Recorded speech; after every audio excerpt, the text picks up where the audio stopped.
अगर आप अपनी माँ से प्यार करते हो और उनको खुश देखना चाहते हो तो चैनल को सब्सक्राइब करो, लाइक करो। बहुत ही जल्द आपको खुशखबरी मिलेगी। प्लीज वीडियो को लास्ट तक जरूर देखें। सास की चाय का जादू। रानी, एक युवा और सुंदर लड़की, अपने पति के साथ नए घर में रह रही थी। उसकी शादी को अब कुछ महीने ही हुए थे और उसे नए घर में अपनी सास कुमुद देवी के साथ रहने की आदत डालनी थी। रानी को शुरू में थोड़ी घबराहट हो रही थी, क्योंकि सास और बहू के रिश्ते को लेकर अक्सर नकारात्मक बातें सुनने को मिलती थीं। मगर रानी को विश्वास था कि उसे अपनी सास के साथ एक अच्छे रिश्ते की शुरुआत करनी चाहिए। कुमुद देवी, रानी की सास, एक बहुत ही सख्त मगर समझदार महिला थीं। उनका घर बहुत व्यवस्थित और स्वच्छ था और वे हर छोटी छोटी बात पर ध्यान देती थीं। एक बात जो रानी को शुरुआत में बहुत अजीब लगी, वह थी कुमुद देवी की चाय बनाने की आदत। कुमुद देवी को चाय बनाने का एक खास तरीका था जो उन्होंने अपनी पूरी जिंदगी में कभी नहीं बदला था। रानी ने सोचा कि एक दिन वह भी अपनी सास से यह चाय बनाने की विधि सीखेगी। एक दिन कुमुद देवी रानी को किचन में बुलाती हैं। रानी, आज से तुम भी मेरी तरह चाय बनाना शुरू करोगी, कुमुद देवी कहती हैं। रानी थोड़ा चौंकी, फिर भी सिर झुकाकर अपनी सास की बात मानी। कुमुद देवी चाय बनाने का तरीका बताने लगती हैं। पहले तो तुम्हें ताजे अदरक और इलायची का उपयोग करना होगा। फिर दालचीनी और लौंग डालना। ये सब चीजें चाय के स्वाद को और गहरा करती हैं। लेकिन सबसे जरूरी है चाय में कुछ खास मसाले, जिन्हें मैं हमेशा अपने चाय में डालती हूँ। रानी बड़ी ध्यान से सुनती रही और उसकी सास के हाथों में एक खास तरह का जादू था। कुमुद देवी ने जब चाय बनाई और उसे रानी को दी तो वह एक अजीब सी महक के साथ आई। रानी ने चाय का पहला घूंट लिया और उसकी आंखें खुली की खुली रह गईं। चाय का स्वाद बहुत अद्भुत था। न केवल वह स्वाद में मसालेदार और तीव्र थी, बल्कि उसमें एक मीठा सा एहसास भी था, जैसे कोई जादू चल रहा हो। सासू माँ, यह तो अद्भुत है, रानी ने अचरज से कहा।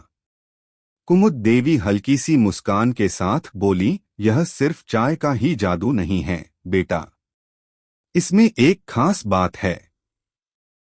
यह चाय न केवल शरीर को ताजगी देती है, बल्कि मन को भी शांति प्रदान करती है। रानी को पहले यह बात अजीब लगी, लेकिन उसके बाद से वह दिनचर्या में इस चाय को अपनी सास से लेकर पीने लगी। और जैसे जैसे वह इस चाय को नियमित रूप से पीने लगी, उसके भीतर बदलाव आना शुरू हो गया। उसे पहले से अधिक ऊर्जा महसूस होने लगी और कामों में एक नए उत्साह का संचार हुआ। घर की छोटी छोटी परेशानियां, जो पहले उसे बहुत भारी लगती थीं, अब हल्की लगने लगीं। एक दिन जब रानी घर के बगीचे में काम कर रही थी, उसकी सास कुमुद देवी पास आईं और कहा, रानी, क्या तुमने आज चाय पी? रानी ने सिर झुकाकर कहा, जी सासू माँ, मैंने चाय पी और सचमुच मुझे पहले से ज्यादा अच्छा लग रहा है। मुझे ऐसा लग रहा है जैसे कोई अलग सा जादू हो गया हो। कुमुद देवी हंसी, यह कोई जादू नहीं है बेटा, यह हमारी परंपराओं और प्रेम का परिणाम है। जब तुम अपने दिल से काम करती हो और खुश रहती हो तो दुनिया भी तुम्हारे साथ खुश होती है। रानी को अब समझ में आने लगा था कि उसकी सास की चाय केवल एक स्वादिष्ट पेय नहीं थी, बल्कि वह एक गहरी दार्शनिकता और जीवन की समझ का प्रतीक थी। कुमुद देवी की चाय में वह अद्भुत ऊर्जा थी जो न केवल शारीरिक रूप से बल्कि मानसिक रूप से भी उसे सशक्त करती थी। एक दिन रानी अपने पति राहुल के साथ बाजार जा रही थी।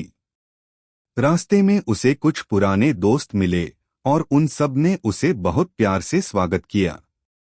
रानी ने महसूस किया कि उसकी आत्मविश्वास में भी कुछ बदलाव आया है। वह पहले से ज्यादा खुलकर हंसने और बात करने लगी थी और उसकी मुस्कान में कुछ खास बात थी। रानी, तुम्हारे चेहरे पर तो एक नई चमक आ गई है, उसकी एक दोस्त ने कहा। रानी ने हंसते हुए जवाब दिया, यह सब सासू माँ की चाय का जादू है। रानी की दोस्त थोड़ी चौंकी, क्या? सासू माँ की चाय? कैसे? रानी ने मुस्कान के साथ विस्तार से बताया, हाँ, सासू माँ की चाय में कुछ खास है।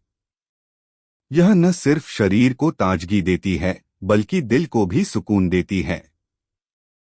उसकी दोस्त ने मजाक में कहा, अगर सासू माँ की चाय से ऐसा असर हो रहा है, तो मुझे भी चाहिए।